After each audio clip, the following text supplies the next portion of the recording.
Bom dia, povo. Abra, por favor, a palavra de Deus no livro do profeta Jeremias, no capítulo 16. Nós vamos ler a partir do verso 5 e vamos até o 8. Jeremias 16, a partir do verso 5. Assim diz o Senhor: maldito o homem que confia no homem, faz da carne mortal o seu braço e aparta o seu coração do Senhor. Porque será como arbusto solitário no deserto, e não verá quando vier o bem. Antes, morrerá nos lugares secos do deserto, na terra salgada e inabitável. Bendito o homem que confia no Senhor, e cuja esperança é o Senhor, porque ele é como a árvore plantada junto às águas, que estende as suas raízes para o ribeiro, e não receia quando vem o calor, mas a sua folha fica verde, e no ano de sequidão não se perturba, nem deixa de dar o fruto. Meus irmãos, o verso 8 diz que ele é como a árvore plantada. Ele não diz que vai ser.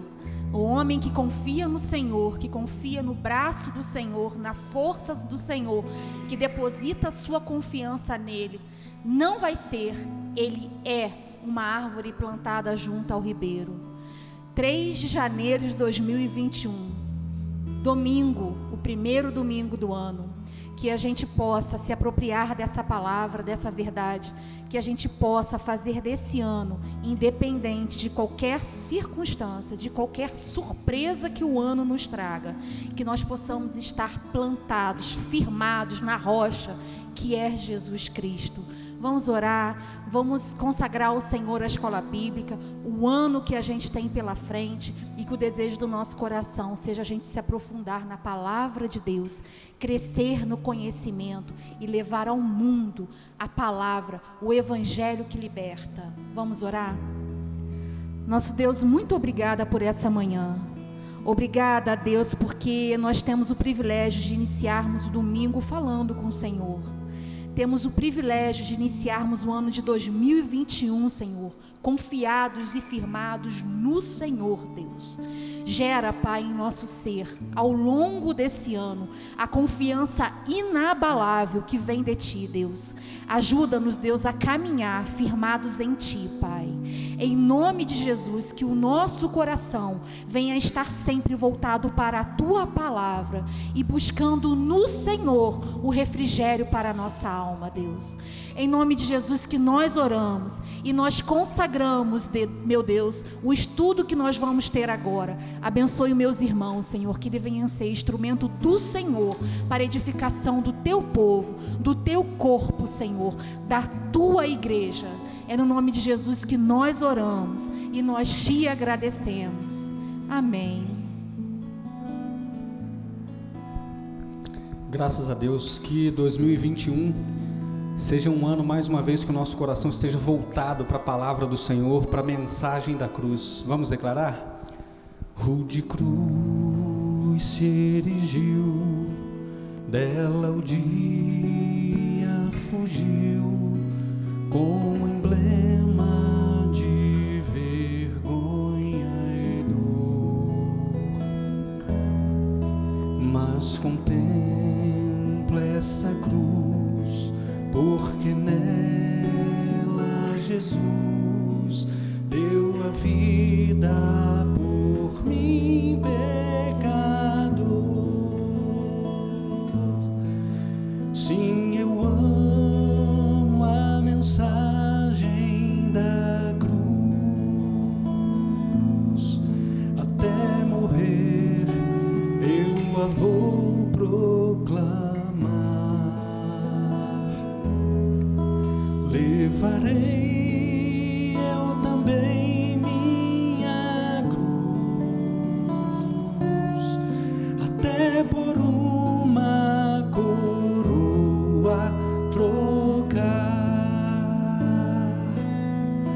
Desde a glória dos céus, o Cordeiro de Deus ao Calvário humilhante baixou.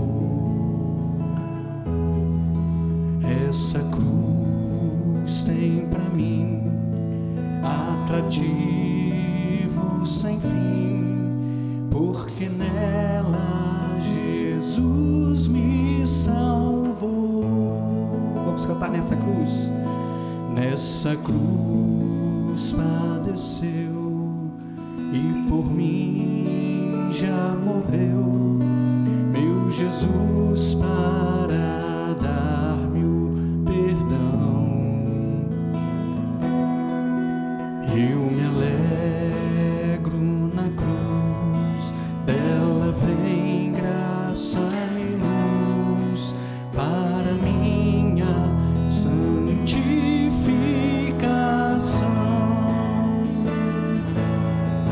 Sim, eu amo a mensagem da cruz,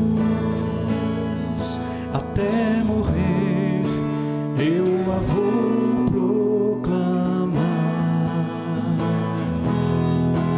Levarei eu também minha cruz, até por uma coroa trocar.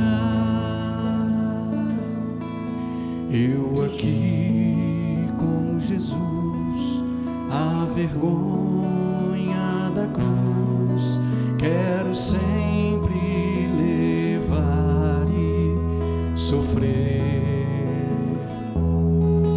Cristo vem me buscar e com Ele no lar uma parte da glória hei de ter. Para finalizar, vamos cantar.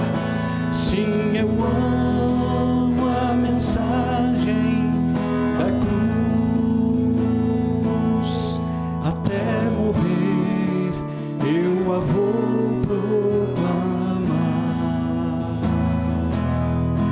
Levarei eu também minha cruz, até por uma coroa trocar.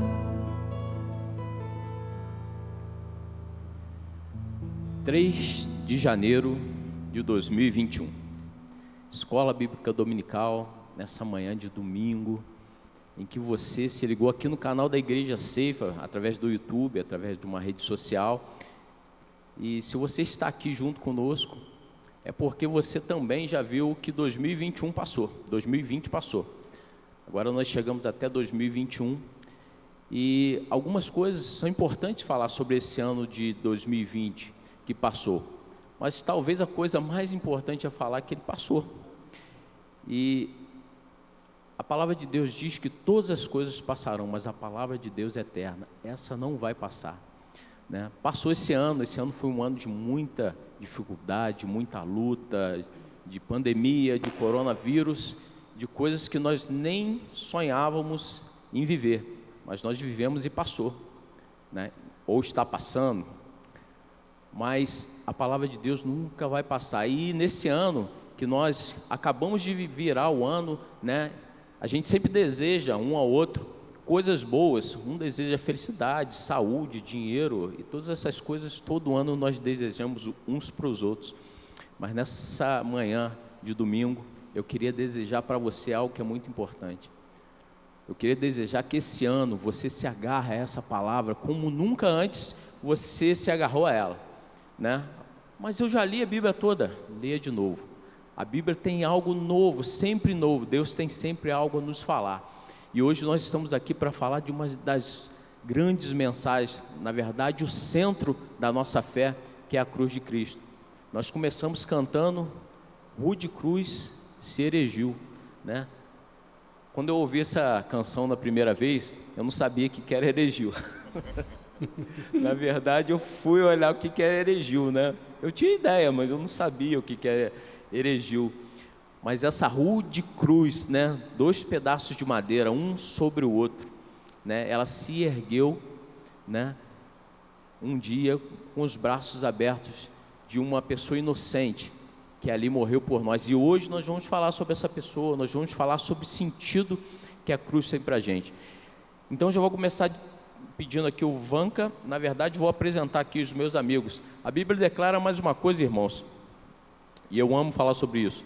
Ela fala que existe amigos mais chegados que irmãos. Eu já rodo com essa turma aqui, né, há mais ou menos uns 25 anos. Nós já fizemos boda de quê? Nem se lembro de quê, né? Boda de 25 anos é o quê? De prata? Eu não sou muito chegado nessas coisas, mas eu sei que a gente já fez boda de alguma coisa. E a verdade é que é muito bom estar lá de vocês. Então eu tenho aqui na minha ponta direita a tia Michele, como sempre nos agraciando com a sua presença, sua sabedoria. Nós temos aqui no meio aqui, meio de campo aqui, nosso irmão Juan Carlos, irmãos de muitas guerras travadas juntos, e que bom que nós estamos juntos, né?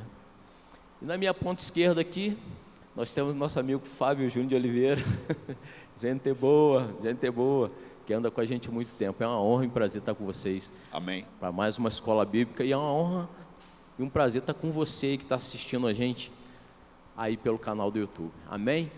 Já vou pedir o Vanca para estar lendo o primeiro texto aqui, que é o texto de João, e eu quero que você abra a sua Bíblia. Nesse ano, meu irmão, hoje você vai ver que a gente vai usar até alguns dispositivos eletrônicos aqui para olhar, mas não deixe a Bíblia, não deixe de folhear a Bíblia. Pode ser que a sua bateria acaba numa hora que você precisa, não é verdade? E você sabendo onde está João, né? Você sabendo onde encontrar João, isso vai ser um adiantar para você, tá bom? Então o Juan Carlos vai estar começando a fazer a primeira leitura, João, no capítulo 12, Evangelho de João, capítulo 12, do versículo 20 até o versículo 28, é o texto base do nosso estudo. Amém.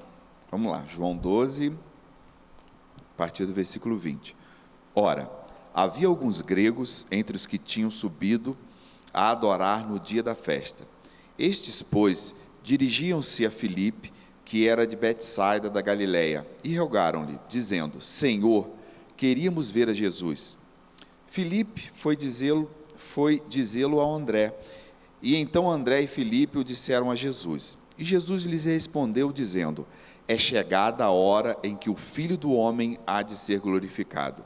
Na verdade vos digo, que se o grão de trigo caindo na terra não morrer, fica ele só, mas se morrer, dá muito fruto.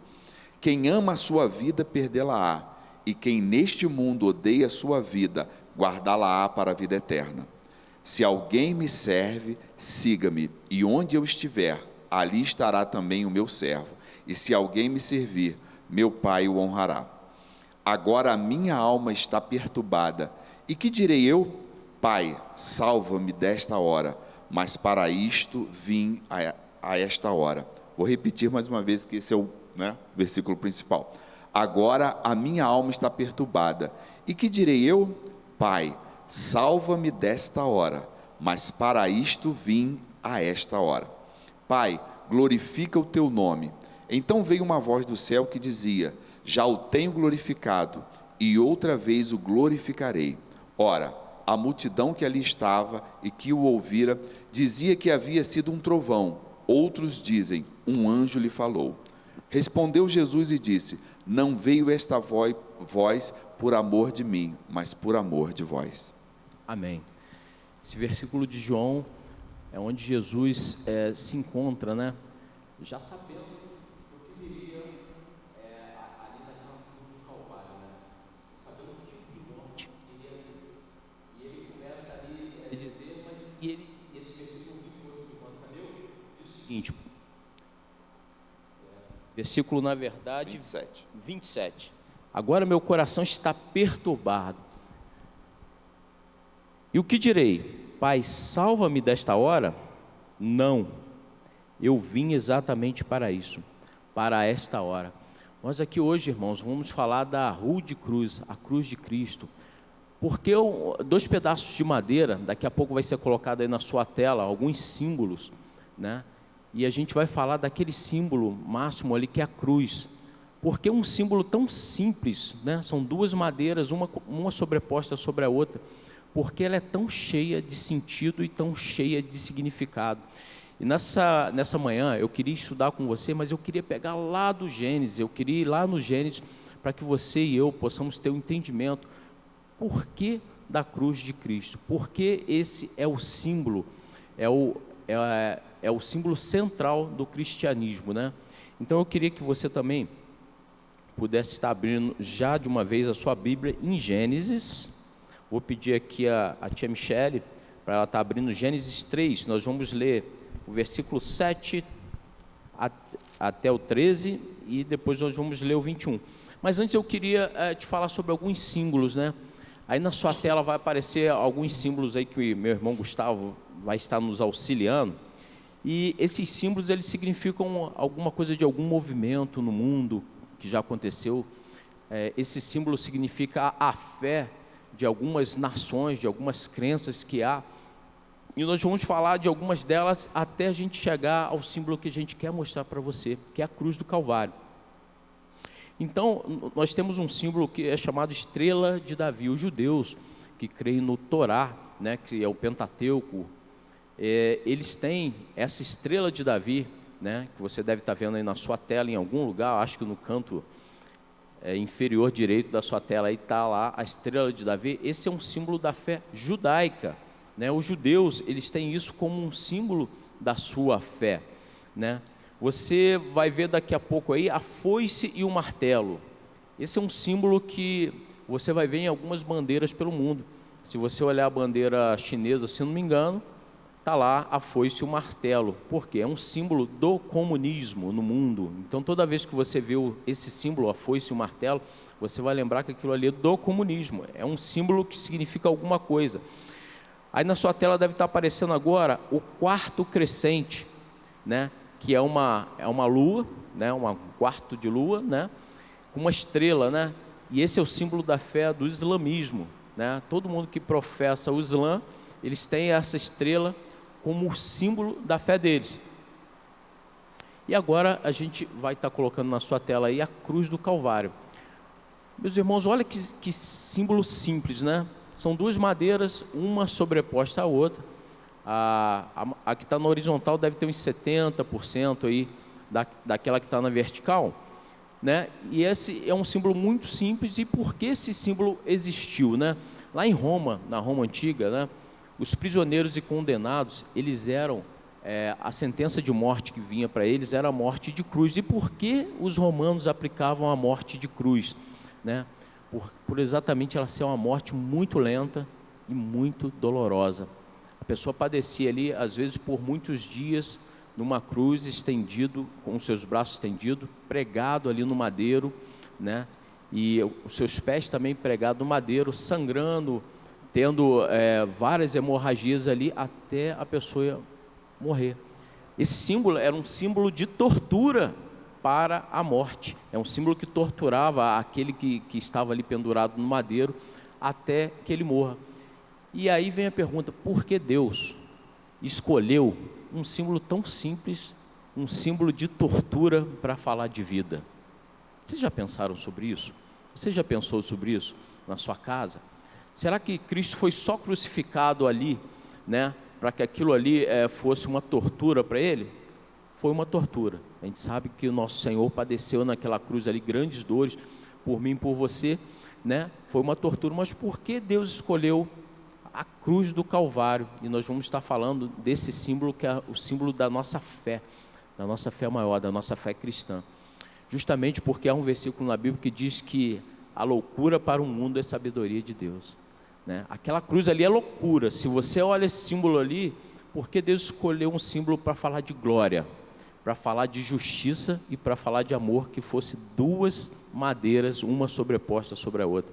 Porque toda vez que você vê essa madeira aí, você deverá se lembrar.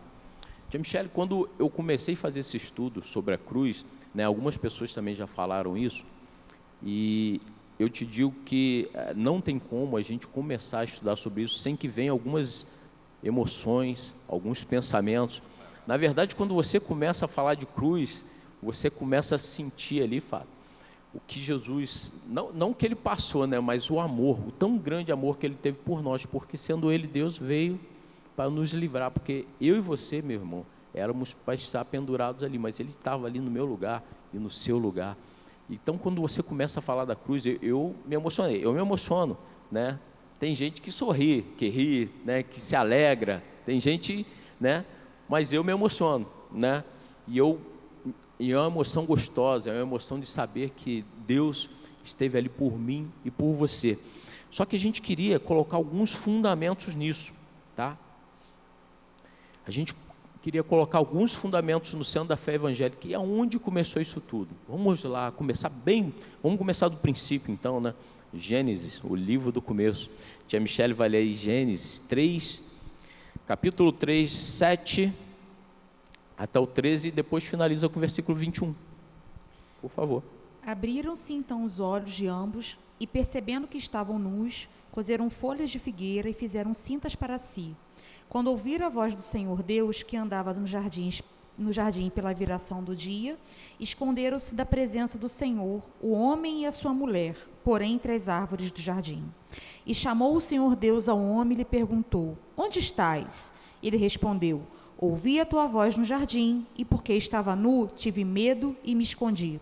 Perguntou-lhe Deus: quem te fez saber que estavas nu? Comeste da árvore que te ordenei que não comesse? Então disse o homem: a mulher que tu me deste por esposa, ela me deu da árvore e comi. Disse o Senhor Deus à mulher: que é isso que fizestes?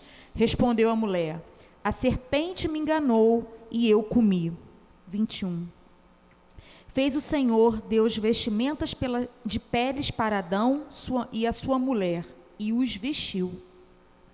Irmão, se você voltar um pouquinho antes, quando Deus cria o homem, ele cria um jardim muito bonito, chamado Jardim do Éden, você já ouviu falar certamente.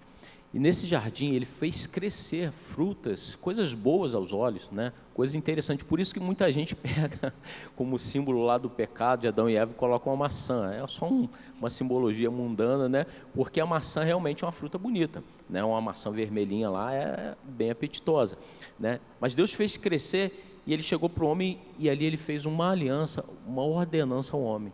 Ele disse assim para o homem: de tudo que você está vendo aí, de tudo que você está vendo, você pode comer, inclusive daquela árvore ali, que é a árvore da vida, né? Você só não pode comer dessa árvore aqui, que é chamada árvore do conhecimento do bem e do mal, né? Deus dá essa ordenança ao homem, e a primeira coisa que ele faz ali com o homem é uma aliança, porque se ele dá alguma ordenança, né? Se alguém fala alguma ordenança e você, legal, concordou, você tem com ele uma aliança, um acordo, né? Você tem algo estabelecido entre você e ele ali. Então Deus estabelece com o homem ali no jardim do Éden e fala: de todas as frutas você pode comer, de tudo que você vê você pode comer, não coma dessa árvore, porque certamente morrerás, né? Completamos aqui, certamente morrerás. E esse certamente morrerás, qual o significado desse certamente morrerás? Porque até então, meus irmãos, ali não havia sentença de morte para o homem. A morte ainda não havia entrado ali no game, vamos colocar assim. A rapaziada de hoje fala, né? A morte não estava no game naquela hora ali. Então a morte, ela entrou no mundo quando entra o pecado no mundo.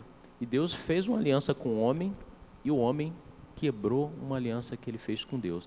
E aí o versículo 21 que a tia Michele leu, ele diz o seguinte para a gente, né? Deus pega peles, né, e faz vestimentas porque eles estavam nus.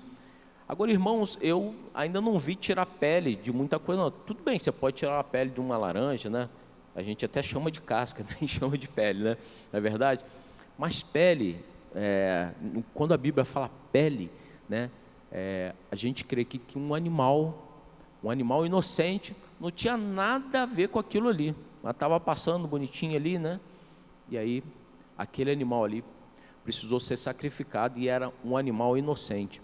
Mas isso Deus já estava falando para mim e para você do que viria a acontecer na frente, né? Do tipo de salvação que ele estaria trazendo para o homem, da aliança que ele estaria trazendo para o homem. Eu acho interessante também, né, nessa parte do Gênesis, né? Duas coisas só, pelo menos essa para passar, porque existia a árvore do conhecimento do bem e do mal, mas tinha também outra árvore importante ali, porque era a árvore da vida, né?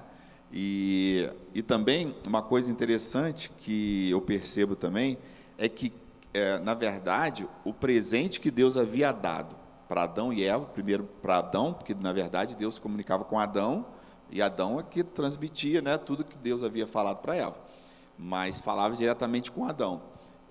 Na verdade, Deus, ele deu um presente para Adão.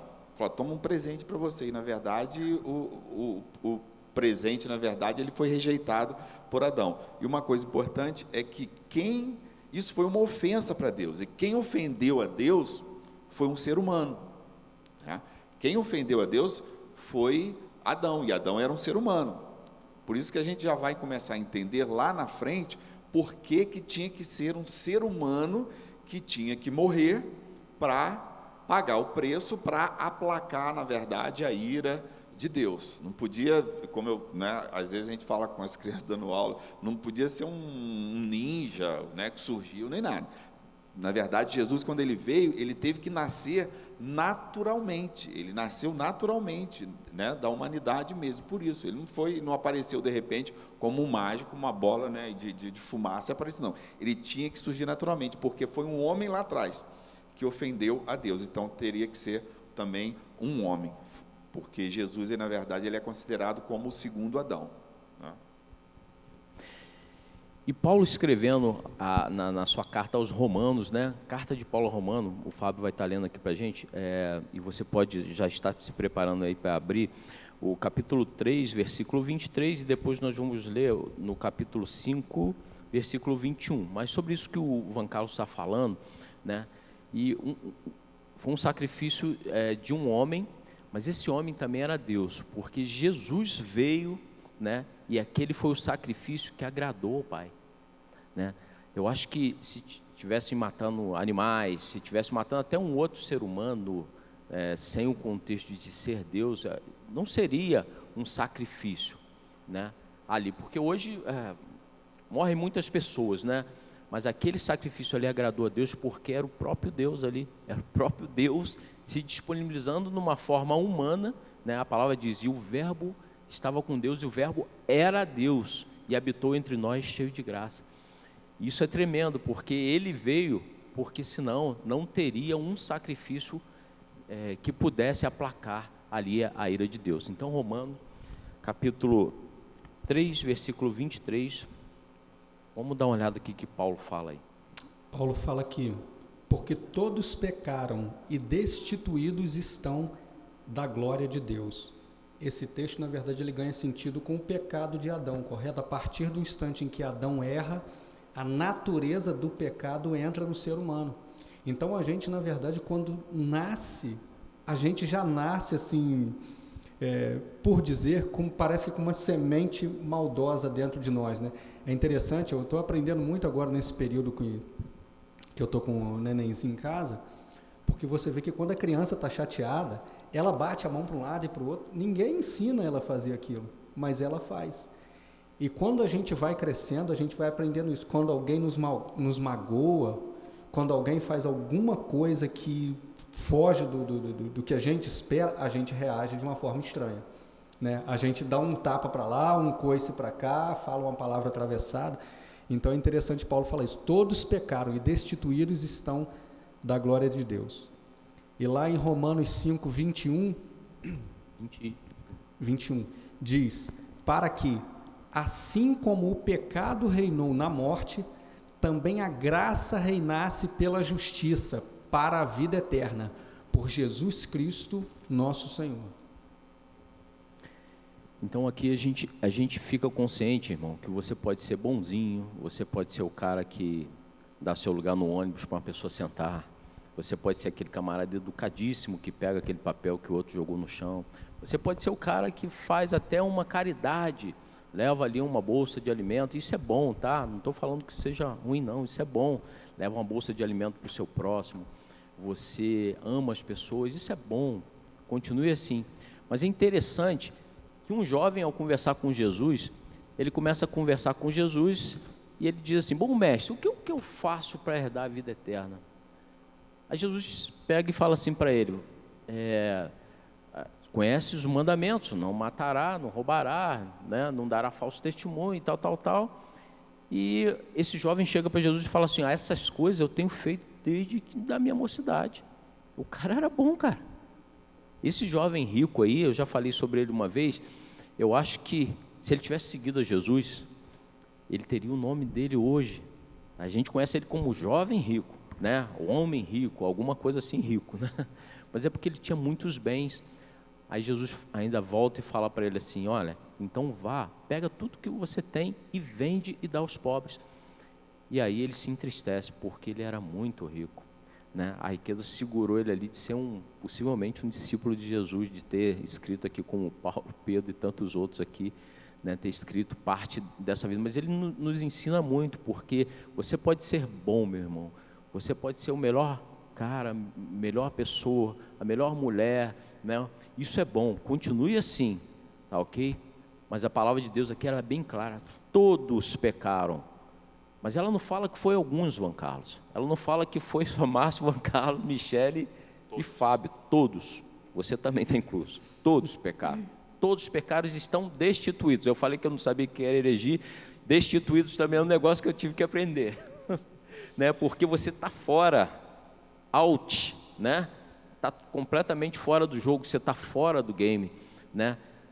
E você está fora, destituídos estão da glória de Deus, né? Mas aí, o outro versículo, o Fábio lê: da mesma forma como o pecado entrou no mundo por um homem, e pelo pecado a morte. Então, junto com aquele pecado que nós começamos a ver lá no Gênesis, lá entrou a morte, quase. Assim também a morte veio aos homens, porque todos pecaram. Então, não tem essa história de eu ser bom, de eu ser ruim, né? Se você é bom, você está com Deus aí pertinho do seu lado. Se você é mau, muda seu caminho, volte-se para Deus. Tem tempo para a sua vida, né? Tem tempo para você fazer uma nova história. Mas a palavra de Deus diz que todos pecaram e a gente necessita, né? A gente necessitou e necessita que Cristo morra por nós. Ele morreu por nós, né? E ali na cruz foi aonde eu e você pudemos ser resgatados da morte.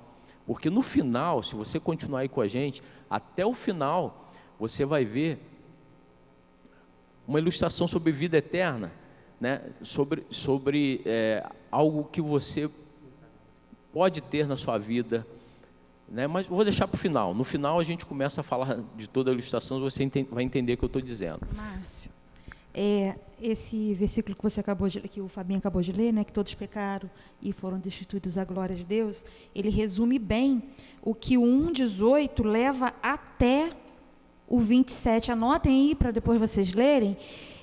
Que ele fala: a ira de Deus se revela do céu contra toda impiedade, justiça, e vai até o 27 falando dessa categoria, né, de pecados e a ira de Deus em cima disso.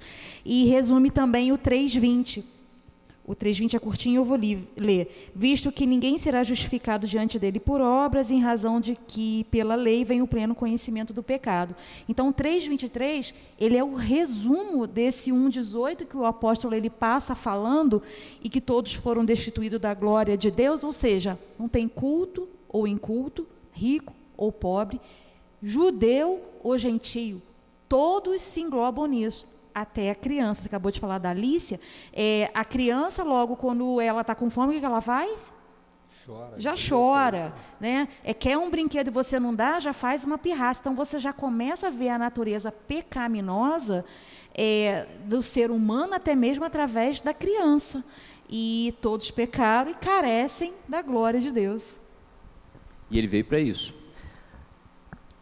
700 anos da crucificação de Jesus Cristo, houve um profeta chamado de profeta maior.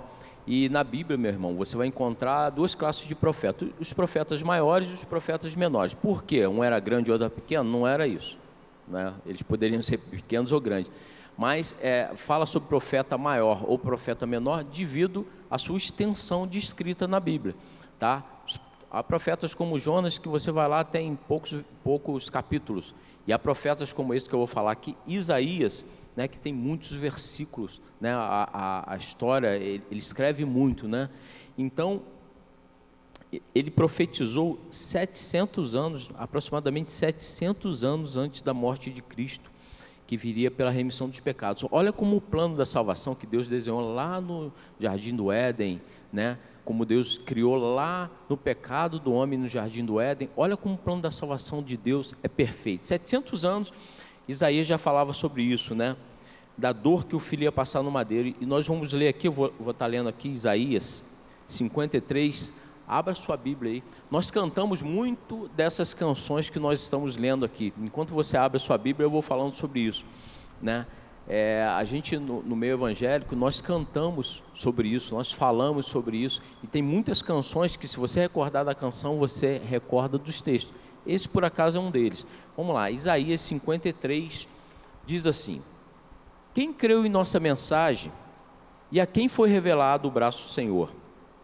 Ele cresceu diante dele como um broto tenro e como uma raiz saída de uma terra seca. Ele não tinha qualquer beleza, majestade que nos atraísse, nada havia em sua aparência para que desejássemos. Irmãos, Isaías está falando da hora que Jesus estava lá na cruz. Ele tinha apanhado muito, né? Ele estava totalmente desfigurado ali naquela cruz do Calvário. E olha o que ele fala: nada havia em sua aparência para que o desejássemos. Foi desprezado e rejeitado pelos homens. Olha, há um versículo na Bíblia que diz: o Senhor veio para os seus, mas eles não receberam. João fala isso.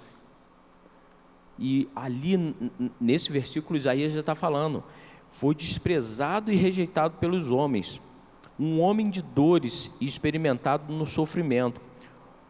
Como alguém de quem os homens esconderam o rosto, foi desprezado, e nós não o tínhamos em estima. As pessoas cuspiram em Jesus, elas zombaram de Jesus, elas cuspiram nele, elas açoitaram Jesus. Certamente ele tomou sobre si nossas enfermidades e sobre si levou as nossas doenças. Contudo, nós o consideramos castigado por Deus afligido e afligido, atingido e afligido. Mas ele foi transpassado por causa das nossas transgressões. Você lembra o que acontece na cruz? Um soldado transpassa com uma lança Jesus Cristo, e do lado dele sai água e sangue.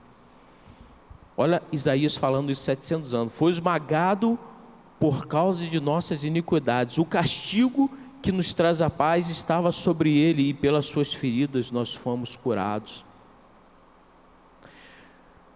Todos nós, tal como ovelha, nos desviamos. Cada um de nós se voltou para o seu próprio caminho, e o Senhor fez cair sobre ele a iniquidade de todos nós. Ele foi oprimido e afligido, e contudo não abriu a sua boca. Como um cordeiro foi levado para o matadouro, e como uma ovelha que diante dos seus tosqueadores fica calada, ele não abriu a sua boca. Como julgamento opressivo ele foi levado. E quem pode falar dos seus descendentes? Pois ele foi eliminado da terra dos viventes por causa da transgressão do meu povo. Ele foi golpeado. Foi-lhe dado um túmulo como os ímpios e como os ricos em sua morte. Você lembra do túmulo que Jesus ocupou? Havia um homem chamado José de Arimateia que levou Jesus para esse túmulo. Olha Isaías falando isso 700 anos. Olha como é que a palavra é perfeita. Foi-lhe dado um túmulo como os ímpios, né? E como os ricos sua morte. Embora não tivesse cometido nenhuma violência, nem houvesse nenhuma mentira em sua boca, contudo, foi da vontade do Senhor esmagá-lo e fazer sofrer. E embora o Senhor tenha feito da vida dele uma oferta pela culpa, ele verá sua prole e prolongará os seus dias, e a vontade do Senhor prosperará em suas mãos. Você é fruto disso, meu irmão. Ele verá a sua prole, eu sou prole dele. Depois do sofrimento de sua alma, ele verá a luz e ficará satisfeito.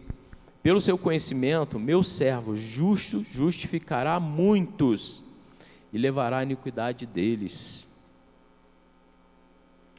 Por isso eu lhe dei uma porção entre os grandes, e ele dividirá os despojos com os fortes, porquanto ele derramou a sua vida até a morte, e foi contado entre os transgressores, pois ele levou o pecado de muitos, e pelos transgressores intercedeu. É um texto longo, tá, irmãos? Eu sei que às vezes a gente falar de texto longo assim é meio complexo, né? Talvez você tire um pouco da sua atenção, se você não prestou bem atenção nesse texto. Mas se você professa esse evangelho, você tem que conhecer esse texto. Mas para que você conheça, nós vamos até cantá-lo nessa noite, né? Alguma coisa que foi tirado desse texto, o Fábio vai começar a tocar aqui, e sabe, pelas suas pisaduras nós fomos sarados. O castigo que nos traz a paz estava sobre ele. Sabe aquele pecadinho que você cometeu, irmão? Sabe aquele pecadão que eu cometi? Sabe aquele pecado, Juan Carlos, que infelizmente nós cometemos? Sabe aquele? Estava sobre ele. Ali naquela cruz do Calvário. Por que naquela cruz do Calvário estava ali um homem de braços abertos para o mundo, sofrendo que ele não precisava ter sofrido, porque ele era Deus, vivia na sua glória, não precisava ter saído de lá, mas ele levou sobre si as nossas dores, as nossas transgressões, ele levou sobre si. Cristo levou sobre si as nossas dores, Ele levou sobre si as nossas transgressões. O castigo que nos traz a paz estava sobre Ele, e por suas chagas fomos sarados. Ele levou sobre si as nossas transgressões. Ele sofreu para que tivéssemos perdão. O seu sangue derramou para nos resgatar das trevas e nos lavar de toda iniquidade. Jesus, pão da vida. Jesus, luz do mundo. Príncipe da paz, maravilhoso conselheiro, fonte de eternidade, amor. Jesus, Deus Emmanuel. Jesus, Santo dos Santos,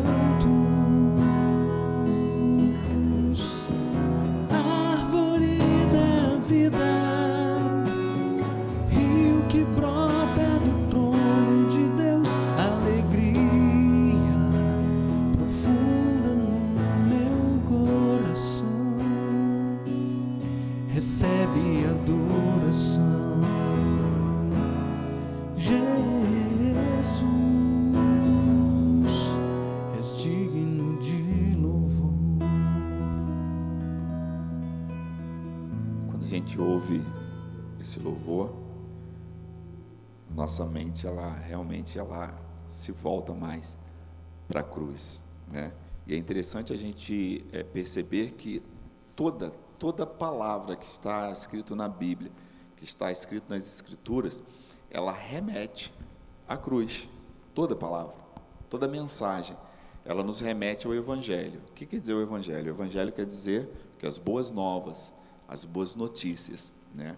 E hoje, eu acho que, não sei se as gerações, parece que, não sei se vão ficando café com leite, ou Nutella, né? Tem muita gente que confunde a palavra de Deus. Eu até anotei algumas coisinhas aqui para a gente, porque para a gente não vir ao culto e, ao invés de ficar assim, tendo a mente num culto errado, não na mensagem da cruz. O que eu coloquei aqui foi o seguinte: olha, o Evangelho não é prosperidade ou arrepio depois do culto, é a reconciliação de um Deus santo, de um pecador injusto, é ter nossos pecados apagados, cancelados, ter nossa aliança refeita com Deus, é ter paz com Deus, é ter quebrado os meios de separação entre nós e Deus, é ser livres da danação final eterna, herdar novos corpos e viver numa nova terra. É isso que consiste o Evangelho, né? Não é só um arrepio, eu fiquei arrepiado, eu saí daqui satisfeito. A palavra de Deus diz até muito ao contrário. O sábio Salomão, ele falava que às vezes é melhor você ir num velório do que numa festa, porque quando nós vamos a uma festa, nós não vamos pensar nas consequências, nós pensamos em nada, pensamos na verdade em nos satisfazer, mas quando nós vamos a um velório, nós saímos de lá contritos, pensando na verdade, no que aconteceu com aquela pessoa, com o nosso conhecido e tudo, e a gente pensa mais nas coisas de Deus, a sabedoria de Deus. Então, na verdade, o Evangelho, muitas vezes ele é confundido com isso, não é um arrepio, não é porque você chorou, não é porque você se emocionou. Na verdade, o Evangelho é isso, são as boas novas. Nós temos que ter na mente que nós somos pecadores, nós estávamos destituídos da glória de Deus, nós estávamos fora, nós já estávamos realmente fadados ao inferno, e na verdade, Cristo foi lá e nos resgatou. Ele realmente, ele não foi pecador, ele se tornou pecador por nossa causa, ele morreu pelos nossos pecados, isso nós devemos realmente ter isso em mente. Ele levou sobre si as nossas dores, o castigo que nos traz a paz estava sobre ele, sobre as suas pisaduras nós fomos sarados, e nós temos que ter um coração grato, um coração de gratidão ao pensarmos nisso, ao pensarmos nessa alegria, porque muitas vezes nós ficamos tristes porque nós não temos o carro que nós queríamos comprar, não podemos comprar aquela roupa que nós queríamos comprar porque faltou dinheiro ou alguma coisa assim, mas na verdade a alegria nossa devia realmente ser o seguinte: olha, eu estou salvo, eu sei que eu vou morar no céu, eu tenho a alegria do Espírito Santo de Deus na minha vida, e a graça de Deus está sobre a minha vida. Isso já seria o suficiente todos os dias para nós acordarmos e termos um coração grato a Deus. Márcio, pegando um gancho na palavra do Van Carlos, a igreja ela é um povo chamado para glorificar o nome de Deus. Esse é o chamado da igreja, esse é o chamado do povo. Nós precisamos de pregadores que não tenham outra mensagem que não seja o Evangelho, que não levantem outra bandeira que não seja o Evangelho, que tenham paixão pelo Evangelho, que centralize nos púlpitos o Evangelho, que preguem a Cristo e a esse crucificado. O Evangelho ele é o poder de Deus para a salvação de todo aquele que crê. Não são os milagres, não são aquilo que a gente vem a passar e que produziu algo bom na nossa vida. O que transforma vidas é o Evangelho, e nós precisamos urgentemente resgatar na nossa vida a pregação do Evangelho, porque é ela que transforma. Nós fomos salvos para pregar o Evangelho enquanto aqui nós estivermos, enquanto Jesus não voltar ou Ele não nos recolher.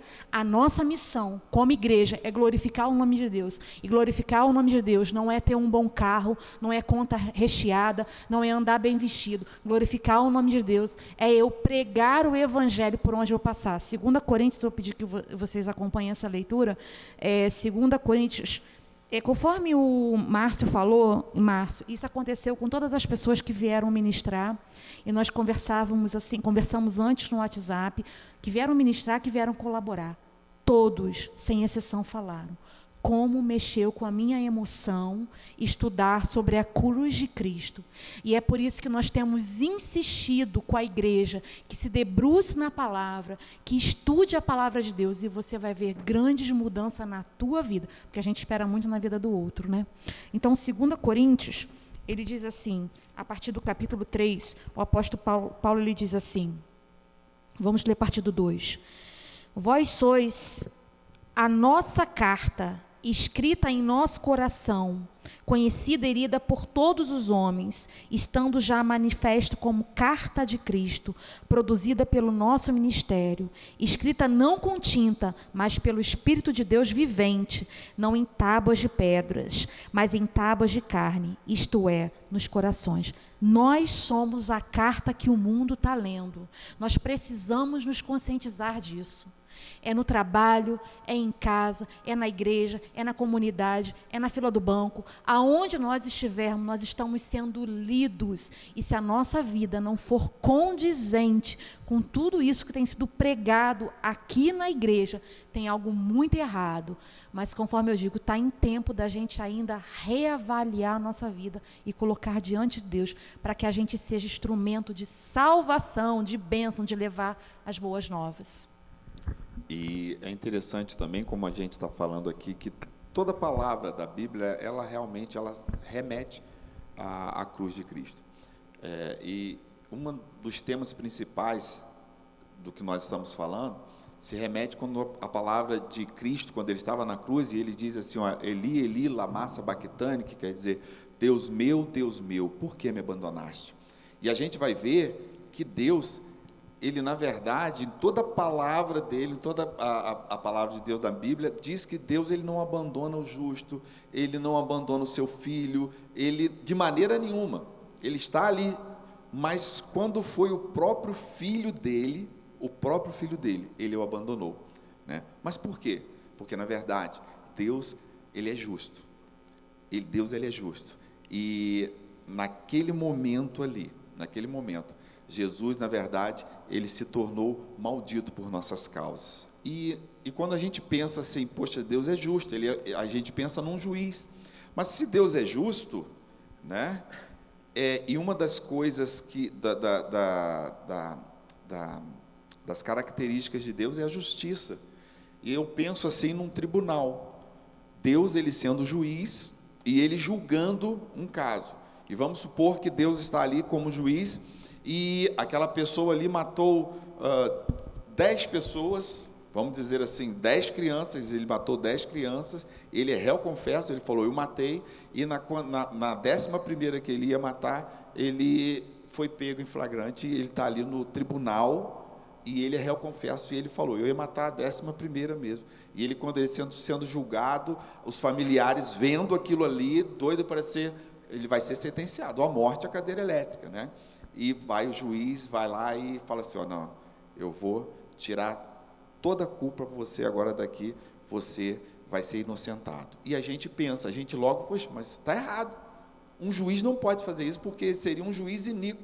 É um juiz realmente que não pode fazer isso, mas na verdade, aquela pessoa que está ali sendo julgada somos nós, porque nós pecamos todos os dias, nós quebramos a lei todos os dias, quantos milhares e milhares de vezes nós pecamos, nós ofendemos a Deus, nós caímos realmente, e na verdade, Deus, ele está livrando ali, ó, é você que está naquela cadeira ali, você era para ir para a cadeira elétrica, você era para ser enforcado e tudo, mas Deus, ele livrou, e a gente é que está naquele lugar ali. Então, como é que explica isso, essa injustiça de Deus? Não, na verdade, essa justiça de Deus, ela se explica na cruz de Cristo. Por que ele livrou? Porque, na verdade, Jesus, ele pagou o preço por aquela pessoa, por nós. Nós é que deveríamos estar ali, naquela cruz, sendo julgados, sendo, cuspidos, escarneados, mas não. Jesus, ele está ali. E Deus, ele realmente, ele coloca ali, Jesus, ele fica ali, e ele realmente chupou todo o nosso pecado. Ele pegou todo o nosso pecado, e ele foi julgado, ele foi realmente o culpado, mas na verdade quem deveria receber realmente o castigo éramos nós. A justiça de Deus está ali, ó, em Jesus. A gente estava falando sobre gerações, né? E o que vem acontecendo? Não sei se você que está nos assistindo hoje através do canal da Igreja Ceifa no YouTube, né? Se você é cristão, se você não é cristão, mas a gente está tentando trazer, até com algumas figuras de linguagem, um entendimento. Mas as gerações vão passando e olha só o que vai acontecendo, né? Qual o significado da cruz para muitas pessoas, né? E eu queria fazer a comparação entre dois grupos aqui. O Van Carlos estava falando do pessoal, a gente chama na brincadeira, todo mundo fala isso, né? A geração Nutella, todo mundo fala isso, né? Mas eu queria falar com você que é cristão há muito tempo, que muita gente chama assim, crente cascudo. Esse é um crente cascudo, né? Sabe, irmãos, eu passei isso na minha vida. Quando eu tinha 15 anos de evangelho, eu simplesmente me tornei um crente profissional. Você sabia dessa? Crente profissional. Por quê? Irmãos, eu vim de uma outra religião, e naquela religião a gente tinha coisa tão engessadinha, que era assim, a Evangelho de Jesus Cristo, e agora cantemos a uma só voz. Não era isso? Né? Esses dias eu estava passando de canal em canal e parei num canal desses assim, e fiquei olhando ali e vi que nada mudou, né? E eu ainda lembro, né, do que eu falava ali, cantemos a uma só voz, né, o sinal, enfim, não vamos complicar a coisa, vamos falar aqui, mas você sabe do que eu estou falando, né? E então, quando chegou 15 anos de evangelho, eu achava que eu já conhecia tudo aqui, porque eu conhecia todo mundo na igreja, eu já tinha passado por algumas lideranças, alguns cargos aqui na igreja, e sabe o que eu me acostumei, tia Michele? Eu me acostumei ao social da igreja. Existe isso? Existe, e é bom aberto, assim. Se você se tornar um crente, se tornar um cristão, saiba que o povo de Deus é um povo que abraça, é um povo que faz festa, é um povo que te chama para casa, é um povo que não bebe, mas come, né? No contrário, a gente come bastante, estou gordinho também, né? Então eu me tornei ali uma pessoa que já sabia os ritos aqui do evangelho, o rito da igreja, eu já sabia a liturgia, né? Eu sabia que o culto começava assim, era o louvor, depois do louvor vinha a palavra, depois da palavra vinha a palavra de oferta, enfim, essas coisas que nós temos até hoje, e eu me acostumei àquilo ali. Só que a Bíblia fala que a gente tem que ver onde caiu e voltar aonde? Ao nosso primeiro amor, tá? E hoje, né, eu entendi com 15 anos de crente que tinha um parâmetro meu que estava errado. E sabe qual é o parâmetro que estava errado? A cruz. Porque se você está com um parâmetro errado, achando que o irmão passou perto por você na rua e não falou com você, agora você vai sair da igreja, que o pastor não falou com você, oi, e agora você vai sair da igreja, você vai deixar o evangelho, agora eu vou para o inferno só para fazer o pastor sofrer, ó, ele vai estar lá no céu, não vai sofrer não. Tá? Se você hoje está na igreja achando que aquela irmã botou aquela roupa ali, ela não poderia colocar, irmão, se você está na igreja vendo as coisas que são próprias nossas, as coisas que são do ser humano, você precisa de um parâmetro novo. E eu entendi isso quando eu tinha 15 anos de crente, porque eu coloquei esse tal de crente profissional, eu criei para mim, eu era um crente profissional, porque eu sabia das coisas, eu sabia quando, né, eu tinha que falar um glória a Deus, um aleluia, mas eu não fazia aquilo de coração, sabe? Era para exaltar a Deus, ou era para eu aparecer ali para o meu irmão? Porque tinha uma época na igreja, que nós tínhamos igreja tão apertadinha, pequenininha, e a onda era da glória a Deus mais alto que o outro. Mais alto possível, né? Mais alto possível. Bem nas alturas mesmo. Mas Paulo fala que a nossa fé, o nosso culto tem que ser um culto racional. Você tem que raciocinar por que você vem aqui todo domingo. Você tem que raciocinar porque agora você está nos assistindo aí. Você tem que raciocinar porque você vem à igreja, porque quando aquele seu amigo do serviço falar que você está indo na igreja para dar dinheiro para o pastor, você saber qual o suporte da sua fé. E qual o suporte da sua fé, da minha fé? Não há outro parâmetro, não tem outro parâmetro. Por que nós nos emocionamos quando nós vamos falar da cruz? Porque isso mexe com o nosso sentimento. Porque nós sabemos que, como o Van Carlos está falando aqui, tinha um inocente ali sendo julgado, nele estava sendo ali todo o meu pecado, todo o seu pecado, ali estava. Então o sentido da nossa fé, irmãos, não tem outro, é a cruz. Se você está chateadinho com o seu irmão, se você está chateadinho, agora eu também não trabalho mais na escola bíblica dominical, agora eu não trabalho mais no departamento infantil, é ruim de eu fazer esse tal de louvor, eu reanoto, e o Fábio até falou para mim que eu era meio... Só entre eu e ele aqui que ele já falou isso comigo. São anos de história, né? Mas sabe, se você está chateadinho, agora você vai deixar o evangelho disso, você precisa de um novo parâmetro. E sabe qual é o parâmetro para você? É a cruz. A cruz é parâmetro para você e é o parâmetro para a minha vida. Não tem outro parâmetro. Na hora que eu lembrar que eu estou ficando chateadinho com o pastor porque ele não falou comigo, eu vou olhar para a cruz e falar, a cruz é o que me traz aqui, sabe? Porque o pastor pode até nem me ver, mas o Senhor Jesus está me vendo. E vou abrir um parênteses aqui, tá? Autoridade, como diz o Fábio, né? Porque o Senhor sempre nos olha, mas pode ser que passamos despercebidos, né? Nós estamos sempre, nosso pastor, gente boa, está sempre com a gente. Mas sabe, irmãos, eu vejo muitos, eu já vi muita gente deixando o evangelho por pinimba, por coisinhas poucas, e eu quase fui um desses, tá? Mas Deus ministrou a cruz na minha vida, e graças ao Senhor Jesus eu pude ser resgatado. Márcio, a gente tem falado sobre a cruz de Cristo, é janeiro agora, 2 meses falando sobre a cruz, e nós levaremos mais um mês falando sobre a cruz e discorrendo em tópicos diferentes. E pode parecer para você que está ouvindo e assistindo que está sendo repetitivo, mas se você perceber, em cada lição a gente está trazendo algo diferente. Eu acredito que quando a igreja ela perde de vista a centralidade da cruz de Cristo, ela já perdeu há muito tempo a essência do Evangelho. E nós deveríamos de refletir nisso que eu acabei de falar, porque pode estar parecendo maçante, a gente está repetindo por algumas vezes, são 3 meses a lição, falando sobre a cruz de Cristo.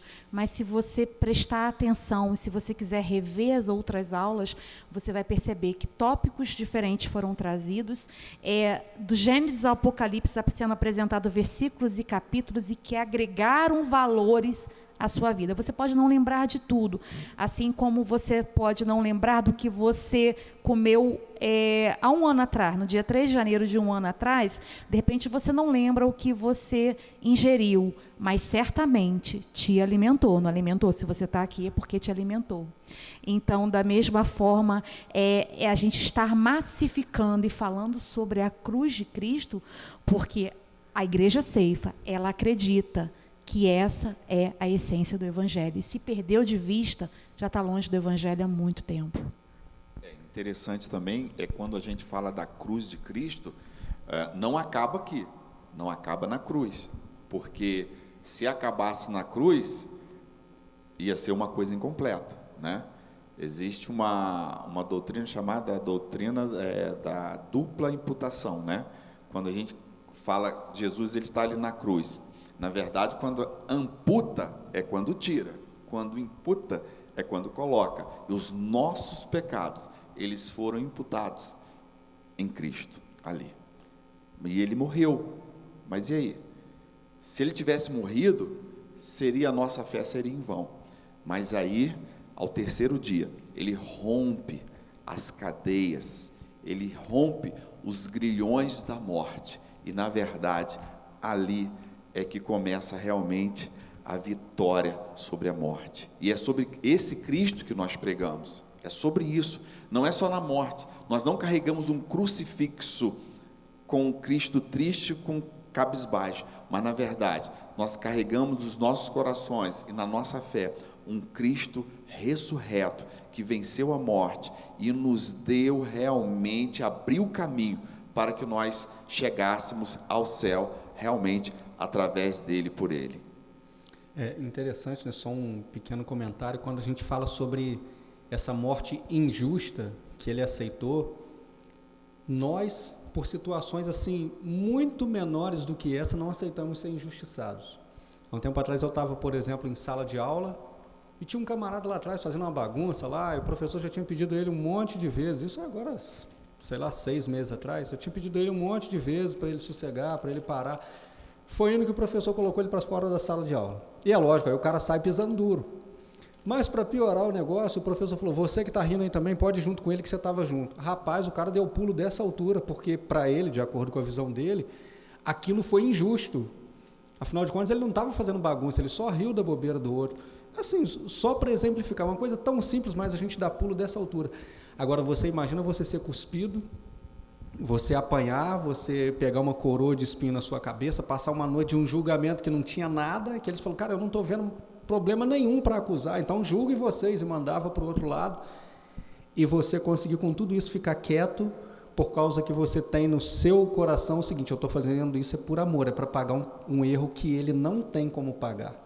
Como ele não tem como pagar, eu vou aceitar essa perda, eu vou aceitar essa morte injusta. Então, não é fácil, não. Como eu estava falando da dupla imputação, da doutrina da dupla imputação, na verdade é o seguinte, os nossos pecados, eles foram imputados em Cristo.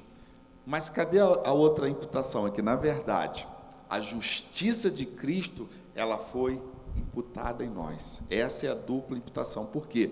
Porque, na verdade, quando os nossos pecados eles foram perdoados, tudo bem, você foi perdoado, mas para você chegar ao céu, você tem que ser justo, você tem que ser correto, você tem que ser justo. Essa justificação só vem através da outra imputação, que, na verdade, quando Cristo morreu, a justiça dele veio sobre as nossas vidas e nos deu condições realmente de irmos ao céu através dele, só dele. Agora, por que a cruz ela vai sendo desfocada e tirada do centro do Evangelho, né?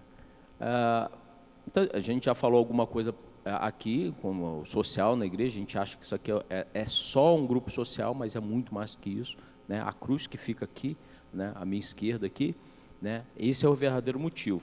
Mas o mundo também vai desfocando. Então, o que significa a cruz para aqueles que não entendem, não creem ou perecem por falta de entendimento? Deixa eu dar 3 exemplos aqui, para a gente saber o que a cruz significa para o mundo. Você já viu isso e eu também. Em muitos filmes, ela é vista como um amuleto, né? É só o vampiro surgir das sombras que você tem que pegar uma cruz. E aí o vampiro não existe, né, gente? Pelo amor de Deus. Então a cruz ela é usada em filme para isso. E aí o pessoal acha que aquela cruz ali não entende nem por que um crucifixo, né, uma cruz, né, espanta vampiro ou espanta diabo, né?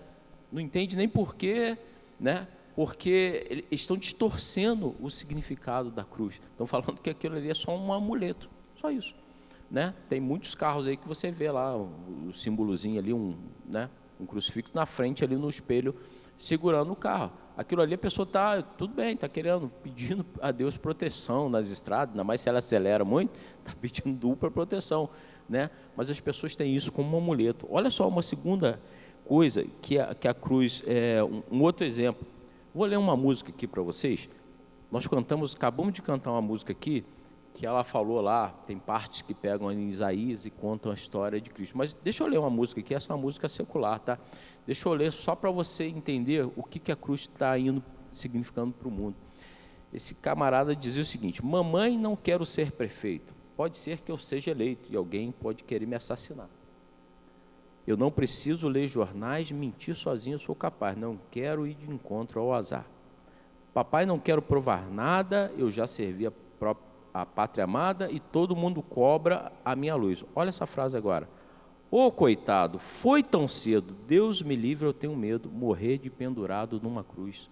Eu não sou besta para tirar onda de heróis, sou vacinado, sou cowboy fora da lei. Durango Kid só existe no gibi, quem quiser que fique aqui, entrar para a história, é com vocês. Irmãos, isso aqui é um dos maiores escárnios que eu já vi alguém fazer para a cruz de Cristo. Ah, Márcio, mas isso aí o cara cantou só de... Se o mundo entendesse esse significado que nós temos aqui há mais de hora, falado para você e para mim, está no meu peito, está no meu coração, está no coração dele, que ele morreu para livrar até esse cara que fez essa música. Ele morreu para que nós tivéssemos vida abundante. Nós vamos falar isso no final para você aí, de uma forma que você nunca mais vai esquecer. Você nunca mais vai esquecer disso que a gente vai falar. Se ele entendesse, né, que ele está escarnecendo de uma coisa que foi a revelação de Deus para o mundo, a cruz de Cristo, ele não faria uma música dessa. Então o mundo escarnece da cruz e as pessoas vão deixando para trás, aquilo que na verdade nós deveríamos levar a sério para a nossa vida. Por que você vai correr nessa vida por 80 anos, por 100 anos? Deixa eu te falar, no final eu te falo por quê. Olha só um outro exemplo, um terceiro exemplo aqui. Em outras vezes a cruz mostra um Cristo morto e crucificado. Você já viu, né? A nossa cruz está vazia. Não tem nada ali na cruz, eu já olhei para ela.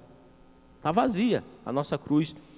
É porque muitos às vezes querem ter aquela sensação de que Cristo está crucificado ali, morreu para lembrar. Tudo bem, pode ser uma coisa até meio poética, mas é interessante e importante que você, meu irmão, saiba que aquela cruz ali está vazia, porque o camarada que ocupou aquela cruz ali, ele ressuscitou ao 3º dia dos mortos. Ele foi assunto aos céus com todo poder e glória, e a ele foi dado todo poder e glória nesse mundo. Ao Senhor Jesus Cristo todo louvor, toda a honra, toda a glória.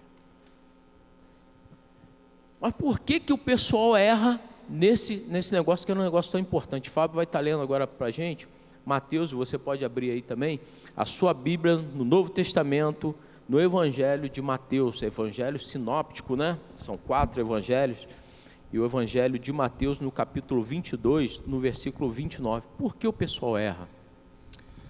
Mateus 22, 29, Jesus fala: Jesus respondendo, disse-lhes: errais, não conhecendo as Escrituras, nem o poder de Deus.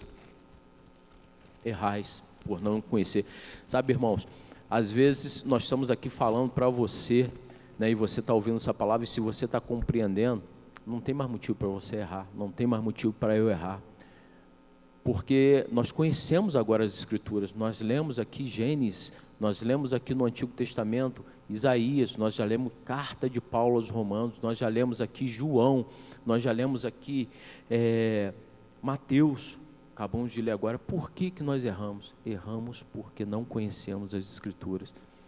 E sabe a melhor coisa que você pode desejar nesse ano novo para o seu irmão? Feliz palavra nova, porque ela é sempre nova, não é verdade? Leia. Ah, já li. Leia, porque ela é sempre nova. Feliz palavra nova para você também, tá bom, meu irmão?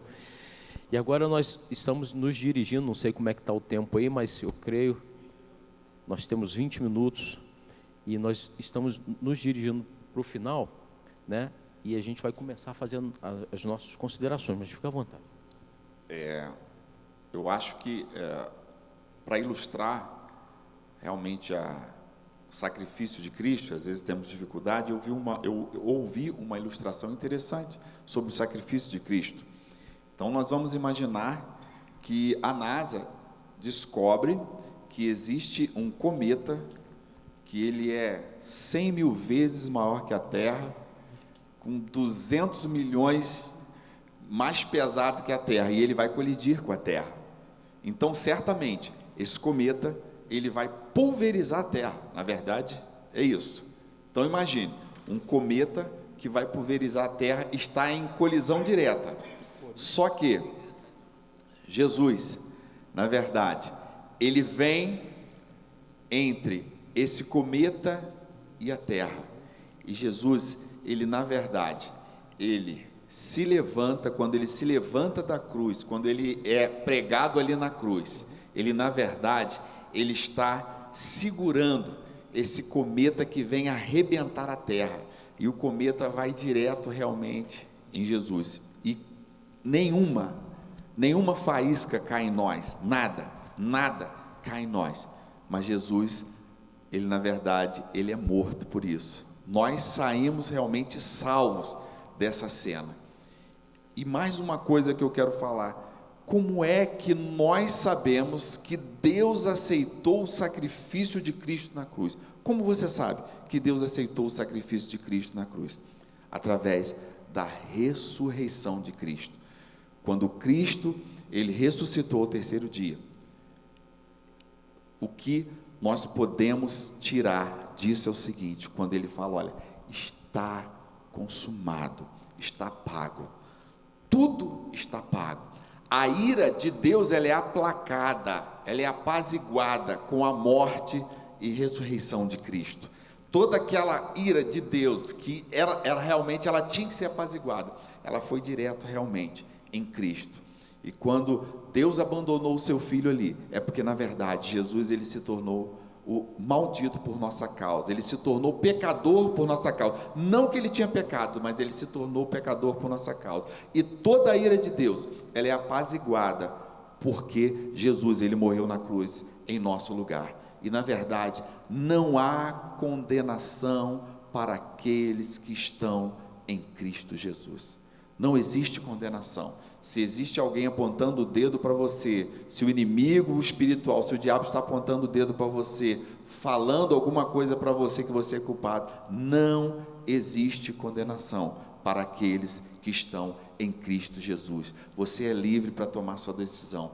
Você é livre realmente para crescer no Espírito Santo, para transbordar no Espírito Santo. Você é livre neste ano de 2020 e 2021 para crescer espiritualmente. Deus, ele realmente tem um plano para a sua vida, e esse plano só depende de você para que ele seja cumprido. Amém? Esses dias nós estávamos almoçando, a hora do almoço é uma hora feliz, porque a hora do almoço, além de você estar comendo, logicamente, é uma hora muito feliz, mas é uma hora que a gente conversa sobre tudo, né? E nesse negócio de pandemia, agora a gente não está comendo tanto em restaurante, e aí a gente fala sobre tudo, e a gente estava falando sobre o plano de Deus, né? E não eram todos cristãos ali, né? E aí se levanta um rapaz, um amigo nosso, e ele fala assim, e aí nas palavras dele, não, nós estamos aqui para ser aperfeiçoados, né? Nós vamos sendo aperfeiçoados, né? E esse é o plano de Deus para a nossa vida e tal. E eu coloquei uma pergunta para ele, né? Eu falei, fulano, Deus fez algo por mim e por você, que é um negócio muito simples, mas é muito complexo. E agora? Como é que você explica um negócio simples e complexo? As duas coisas são antônimas da outra, né? O simples é o contrário do complexo, né? Sabe, irmão, se Jesus não sobe naquela cruz por mim e por você, foi esse o argumento que eu coloquei para ele pensar. Nada do que nós faríamos pagaria isso. Por quê? Se eu hoje estou me aperfeiçoando e hoje eu estou melhor e não tenho pecado hoje, certamente amanhã eu vou ter. Você já se pegou pensando em certas coisas? Já, né? Eu também, né? Você já fez certas coisas de que você, quando você pensa, putz, eu me envergonho disso. Ainda que no passado, né? Possivelmente sim, né? Você tem certeza que você nunca errou lá no trânsito, quando aquele cara te deu a fechada e você chamou ele de... Não é verdade? Podia estar você sozinho no carro, mas você chamou. Não é verdade? Ou chamou, botou a cara para fora e falou, seu bobão, né? Vou falar igual um amigo nosso falou para o outro, seu bobão. Ele não errou, não falou bobão. Então, eu coloquei isso para ele pensar, porque nada do que nós fizermos vai nos deixar bom o suficiente, o bastante. E aí Deus fez uma coisa muito simples. Deus fez um versículo que ele é conhecido por todo cristão. Você fala assim, fala aí João 3,16, né? Aí o cara, porque Deus amou o mundo de tal maneira que deu seu Filho unigênito para todo aquele que nele crê não pereça, mas tenha vida eterna, né? Algo muito simples, você tem que crer em Jesus, crer, entregar a sua vida nas mãos dele. Está entregue, está aqui.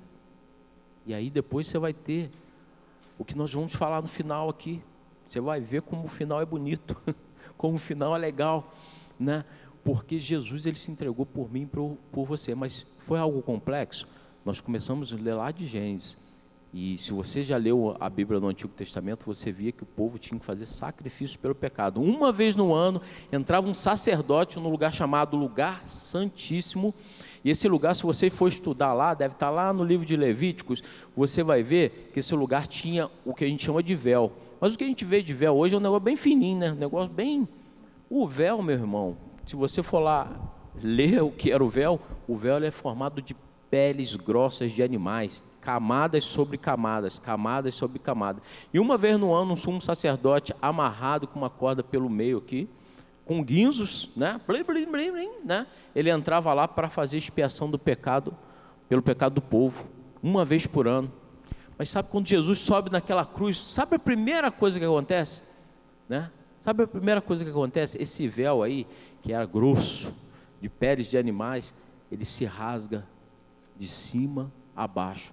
Quer dizer que não tem sacerdote hoje que precisa fazer expiação pelos seus pecados. Você pode ir direto. Você pode ir direto a Ele, porque Ele se fez maldição por mim e por você, né? Aquela primeira coisa que acontece ali, que o véu foi rasgado de alto a baixo. E por que de alto a baixo? A gente sempre insiste em falar nisso. Porque ali era a própria mão do Senhor Deus, rasgando aquele véu grosso ali, que a gente não teria força para rasgar, mas Ele rasgou por mim e por você, pela morte de Jesus, e ali foi consumado, né? Ali estava sendo consumado a missão que nós começamos a ler, o texto de início, você vai ver. Não foi isso que eu vim fazer, Jesus falando? Essa é minha hora, foi isso que eu vim fazer. Então, meu irmão, um dos versículos centrais da Bíblia, porque Deus amou o mundo de tal maneira, não dá para entender essa tal maneira, que Ele deu seu Filho, para que todo aquele que nele crê não pereça, mas tenha vida eterna. Amém.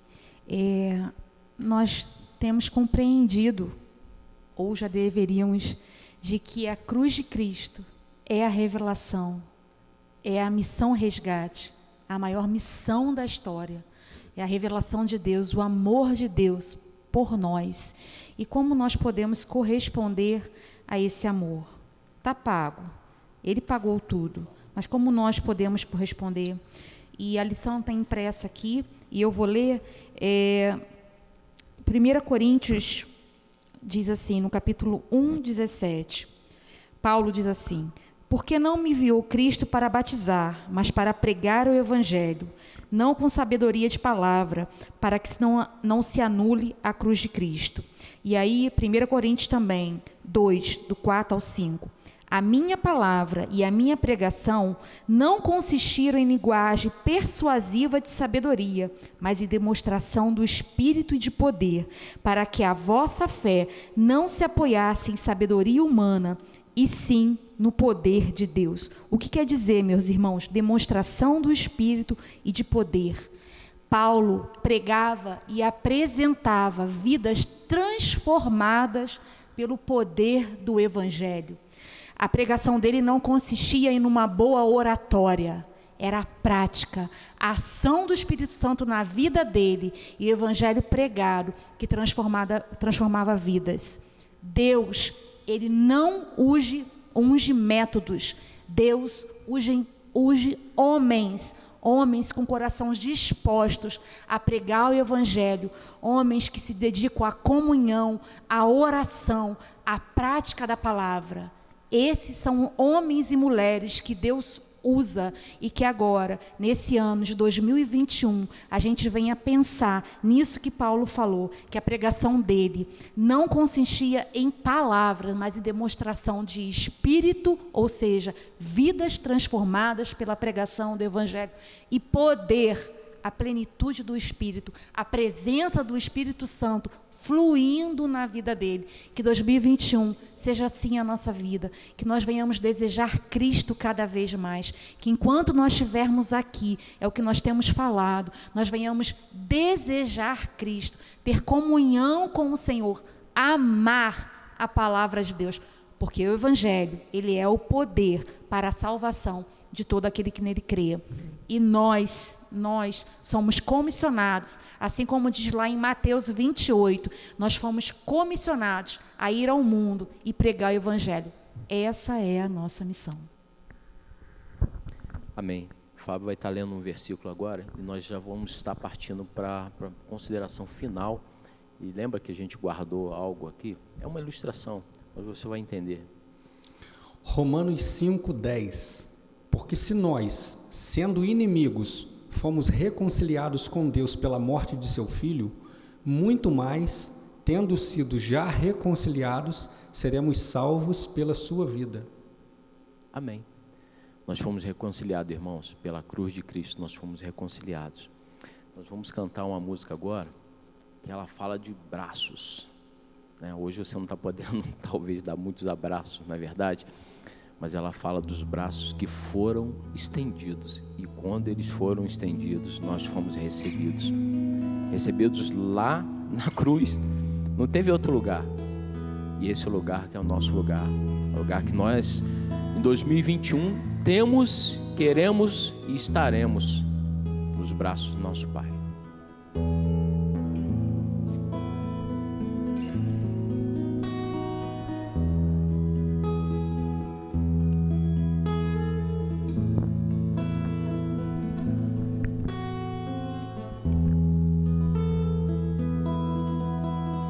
Não há lugar melhor, com tamanha paz, paz igual eu nunca encontrei jamais.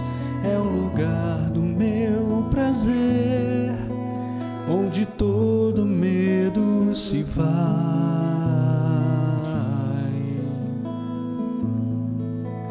É o lugar do meu descanso, os braços do meu Pai. Os braços do meu Pai.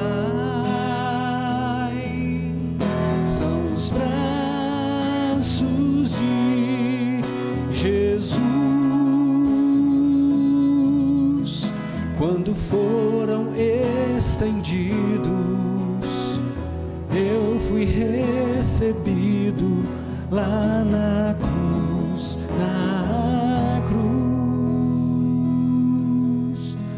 nos braços do meu Pai. O Fábio vai continuar tocando e lembra que a gente ia falar de algo que, para encerrar esse momento, né? Jesus Cristo, ele pregava por parábolas.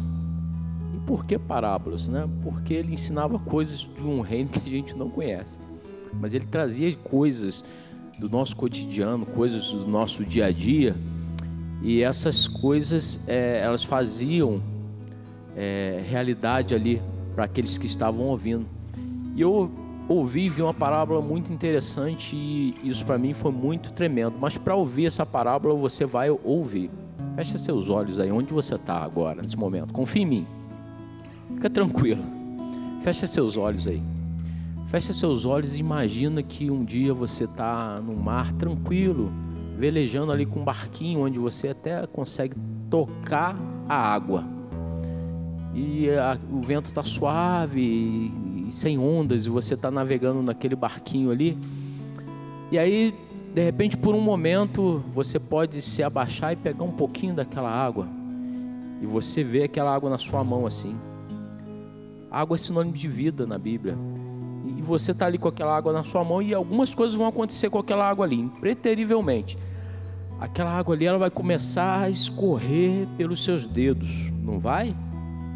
Lembra? Ela está escorrendo pelo seu dedo. E aí vai bater uma rajada de vento um pouquinho mais forte, e aí ela vai, um pouco mais daquela água ali, ela vai escapulir da sua mão, e ainda que você queira ficar, a onda vai balançar e aquela água ali vai cair, e aquela água ali vai saindo da mão, até que quando você olhar para sua mão, aquela água ali já se foi, acabou aquela água ali. Sabe, meus irmãos, tem homens que querem viver por esse tempo, e Jesus disse: aqueles que amarem essa vida não vão perder a vida eterna, mas aquele que odiar essa vida vai ganhar a vida eterna. Então por que você e eu precisamos correr por 80 anos, por 100 anos que nós caminhamos? A água, ela significa a sua vida. Ela significa a sua vida que se esvai aos poucos pelos seus dedos. Ela está escorrendo pela sua mão. Você pode segurar? Eu posso segurar? É claro que não podemos segurar. Ela está escorrendo pela sua mão, e aí vem as doenças, as atrocidades, e bate um vento forte, ou o barco balança e a onda balança. E aí quando você vê aquela sua vida, 80 anos, 100 anos, que é o máximo que eu e você vamos chegar a viver, e ali acabou. Acabou? Tem certeza que acabou? Mas olha só, abre os seus olhos agora e olha em frente. O que você vê em frente aos seus olhos agora? É isso mesmo. Bem-vindo à vida eterna. Você vê um mar de águas tão grandes que você não tem como olhar. A linha do horizonte é o seu final. Aquele mar tem tanta água, aquela água que saiu da sua mão, que simbolizou a vida que você viveu aqui, e que acabou, e que desceu, e que já foi, acabou. Mas Jesus Cristo morreu naquela cruz do Calvário, para que eu e você pudéssemos abrir os nossos olhos agora e contemplar aquilo que Ele mesmo disse: eu vou para preparar lugar para vocês. E é isso que Ele preparou para a gente. Vida eterna, vida em abundância, vida tão grande que você não pode ter e controlar nas suas mãos, vida tão grande que só Ele, maravilhoso Deus conselheiro, Pai da eternidade, Príncipe da paz, só Ele poderia estar com seus braços estendidos. Quando eles foram estendidos lá, você e eu herdamos essa vida. Quer saber o que é o Evangelho? É a cruz de Cristo. E é essa salvação que Ele trouxe para a gente. Com grande salvação Ele trouxe para a gente. Deus te abençoe, te dê um 2021 de muitas realizações, vitórias, mas sobretudo palavra de Deus no seu coração, palavra de Deus na sua mente, Palavra de Deus na sua vida, palavra de Deus na sua família, palavra de Deus, a palavra que nunca vai passar, porque o dia que acabar, meus irmãos, o dia que a água acabar na sua mão, tenha certeza que é o lucro da sua vida que você vai ter. Morrer é lucro, né? Porque nós estaremos com Cristo pela eternidade, com tanta vida que você nem vai, você vai se jogar nessa vida, você vai nadar nessa vida, e eu também, eu vou estar lá, em nome de Jesus, nós vamos estar juntos, mais de 25 anos, né? Amém? Graças a Deus. Deus te abençoe. Outrora eu era triste, sem lugar pra onde ir, mas o Pai com seus braços de amor restaurou-me